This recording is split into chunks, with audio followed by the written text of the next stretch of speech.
Hello friends, എല്ലാവർക്കും സ്വാഗതം പുതിയ വീഡിയോയിലേക്ക്. ഇന്ന് ഞാൻ വന്നിട്ടുള്ളത് വളരെ വെറൈറ്റി ആയിട്ടുള്ള ഒരു സോയാബീൻ ഡിഷായിട്ടാണ്. നല്ല സ്പൈസിയും ടേസ്റ്റും ആയിട്ടുള്ള സോയാബീൻ റോസ്റ്റ് ആണ് കേട്ടോ ഇന്ന് ഇവിടെ ഉണ്ടാക്കാൻ പോകുന്നത്. എന്നും പറയുന്ന പോലെ വീഡിയോ കണ്ടിട്ട് ഇഷ്ടപ്പെടുവാണെങ്കിൽ ലൈക്ക് ചെയ്യുക, ഷെയർ ചെയ്യുക, കമൻറ്റ് ചെയ്യുക, ചാനൽ സബ്സ്ക്രൈബ് ചെയ്യാനും മറക്കരുതേ.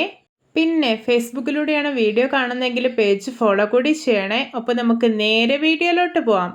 കറി ഉണ്ടാക്കാൻ വേണ്ടിയിട്ട് ഞാനിവിടെ ഈ ഒരു ഗ്ലാസ്സിൽ 2 ഗ്ലാസ് സോയാബീനാണ് എടുത്തിട്ടുള്ളത്. ഞാനിതൊന്ന് മുറിച്ചെടുത്തിട്ടുണ്ട്. ഇനി ഇതിലോട്ട് 1 ടീസ്പൂൺ മുളക് പൊടി, 1/4 ടീസ്പൂൺ മഞ്ഞൾപ്പൊടി, ആവശ്യത്തിന് ഉപ്പ് ഇട്ട് കൊടുക്കാം. എന്നിട്ടൊന്ന് മിക്സ് ചെയ്തെടുക്കാം. ശേഷം ഇതൊരു ഹാഫ് അവർ റെസ്റ്റ് ചെയ്യാൻ വേണ്ടിയിട്ടൊന്ന് മാറ്റി വയ്ക്കാം. ഞാനിവിടെ ഒരു പാൻ അടുപ്പത്ത് വെച്ചിട്ടുണ്ട്. ഇതിലോട്ട് 2 ടേബിൾ സ്പൂൺ ഓയിൽ ഒഴിച്ചു കൊടുക്കാം. ഓയിൽ ചൂടായിട്ട് വരുമ്പോൾ ഒരു 1/4 മുറി തേങ്ങ ചിരകിയത് ഇട്ട് കൊടുക്കാം. എന്നിട്ടൊന്ന് റോസ്റ്റ് ചെയ്തെടുക്കാം. ഇനി ഇതിലോട്ട് ഒരു 4 ഗ്രാമ്പൂ, 2 ഏലക്ക, ഒരു കഷ്ണം പട്ട ഇട്ട് കൊടുക്കാം. ഇതിലോട്ട് 7 ബദാം, ഒരു 1/2 ടീസ്പൂൺ പെരിഞ്ചീരകം, 1 ടീസ്പൂൺ കുരുമുളക്, 3 വറ്റൽമുളക്, കുറച്ച് കറിവേപ്പില ഇതെല്ലാം ഇട്ട് കൊടുക്കുക. എന്നിട്ട് വീണ്ടും ഒന്ന് റോസ്റ്റ് ചെയ്തെടുക്കാം. അപ്പോൾ ഇത് പാകമായിട്ടുണ്ട്. ഇനി ഫ്ലെയിം ഓഫ് ആക്കാം. അപ്പോൾ ഇതിൻ്റെ ചൂടൊക്കെ പോയതിന് ശേഷം ഞാൻ ഇതെല്ലാം ഒന്ന് ക്രഷ് ചെയ്തെടുത്തിട്ടുണ്ട്. ഇനി ഇതൊന്ന് മാറ്റി വയ്ക്കാം. കറി ഉണ്ടാക്കാൻ വേണ്ടിയിട്ട് ഞാനിവിടെ ഒരു കടായി അടുപ്പത്ത് വെച്ചിട്ടുണ്ട്. ഇതിലോട്ട് 2 ടേബിൾ സ്പൂൺ ഓയിൽ ഒഴിച്ചു കൊടുക്കാം. ഓയിൽ ചൂടായിട്ട് വരുമ്പോൾ 3 പച്ചമുളക്, 8 അല്ലി വെളുത്തുള്ളി, ഒരു കഷ്ണം ഇഞ്ചി ഇതെല്ലാം കൂടി ചതച്ചെടുത്തിട്ടുള്ളതാണ്. ഇത് ഇട്ട് കൊടുക്കാം. എന്നിട്ടൊന്ന് റോസ്റ്റ് ചെയ്തെടുക്കാം. ഇതിലോട്ട് ഒരു വലിയ ഉള്ളി അരിഞ്ഞത് ഇട്ട് കൊടുക്കാം. എന്നിട്ട് ആവശ്യത്തിന് ഉപ്പ് കൂടി ചേർത്തിട്ട് നല്ലപോലെ ഒന്ന് വഴറ്റിയെടുക്കാം. ഇത് ഉള്ളി നല്ല പാകത്തിന് തന്നെ വഴന്ന് കിട്ടിയിട്ടുണ്ട്. ഇനി ഇതിലോട്ട് ഒരു തക്കാളി അരിഞ്ഞത് ഇട്ട് കൊടുക്കാം. എന്നിട്ട് വീണ്ടും വഴറ്റിയെടുക്കാം. ഇനി ഇതിലോട്ട് മസാലപ്പൊടികൾ ചേർത്ത് കൊടുക്കാം. 1.5 ടേബിൾ സ്പൂൺ മുളക് പൊടി, 1/2 ടീസ്പൂൺ മഞ്ഞൾപ്പൊടി, 1 ടീസ്പൂൺ മല്ലിപ്പൊടി ഇതെല്ലാം ചേർത്തിട്ട് നന്നായിട്ടൊന്ന് ഇളക്കി യോജിപ്പിച്ചെടുക്കാം.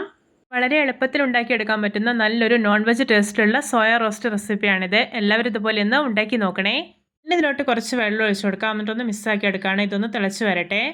ഇപ്പോൾ ഇതാ കറി നല്ലപോലെ തിളച്ച് കുറുകിയിട്ടുണ്ട്. ഇനി ഇതിലോട്ട് നേരത്തെ റെസ്റ്റ് ചെയ്യാൻ വേണ്ടി മാറ്റി വെച്ചിരിക്കുന്ന സോയാബീൻ ഉണ്ടല്ലോ അത് ഇട്ട് കൊടുക്കാം. ഇനി ഇത് നന്നായിട്ടൊന്ന് ഇളക്കി യോജിപ്പിച്ചെടുക്കാം. ശേഷം ഇത് അടച്ചു വെക്കുകയാണ്. സോയാബീനൊക്കെ ഒന്ന് കുക്കായിട്ട് വരട്ടെ.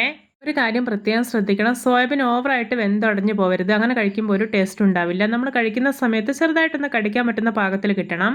കറി എന്തായെന്ന് തുറന്നു നോക്കുകയാണ്. കണ്ടോ, നല്ലപോലെ ഡ്രൈ ആയി വന്നിട്ടുണ്ട്. സോയാബീനൊക്കെ നല്ല പാകത്തിൽ തന്നെ കുക്കായി കിട്ടിയിട്ടുണ്ട്. ഇനി നേരത്തെ ചതച്ച് മാറ്റി വെച്ചിരിക്കുന്ന ഐറ്റംസ് എല്ലാം ഉണ്ടല്ലോ അത് ചേർത്ത് കൊടുക്കാം. കുറച്ച് ജാറ് കഴുകിയിട്ട് വെള്ളം കൂടി ഒഴിക്കുന്നുണ്ട്. എന്നിട്ട് നല്ലപോലെ ഒന്ന് ഇളക്കി യോജിപ്പിച്ചെടുക്കാം. ഇതിലോട്ട് കുറച്ച് മല്ലിയില അരിഞ്ഞത് കൂടി ഇട്ട് കൊടുക്കാം. എന്നിട്ടൊന്ന് ഇളക്കിയെടുത്തതിന് ശേഷം വാങ്ങി വെക്കാവുന്നതാണ്. ഇത് നമ്മുടെ രുചികരമായിട്ടുള്ള വെറൈറ്റി ആയിട്ടുള്ള സോയാബീൻ റോസ്റ്റ് റെഡി. നോക്കിയേ, കാണുമ്പോൾ തന്നെ കൊതി വരുന്നില്ലേ? ഈ ഒരു റോസ്റ്റ് ഉണ്ടല്ലോ ഇതുപോലെ നല്ല തിക്നെസ്സോടെ ഉണ്ടാക്കി കഴിക്കണം. അങ്ങനെ കഴിക്കാനാണ് നല്ല ടേസ്റ്റ് ഉള്ളത്. എല്ലാവർക്കും എൻ്റെ variety and tasty soybean roast recipe ഇഷ്ടപ്പെട്ടെന്ന് വിചാരിക്കുന്നു. ഇഷ്ടപ്പെട്ട് സപ്പോർട്ട് ചെയ്യാൻ മറക്കരുതേ. അപ്പോൾ ഇതുപോലെയുള്ള വെറൈറ്റി വീഡിയോകളായി നമുക്ക് വീണ്ടും കണ്ടുമുട്ടാം. Okay, bye bye.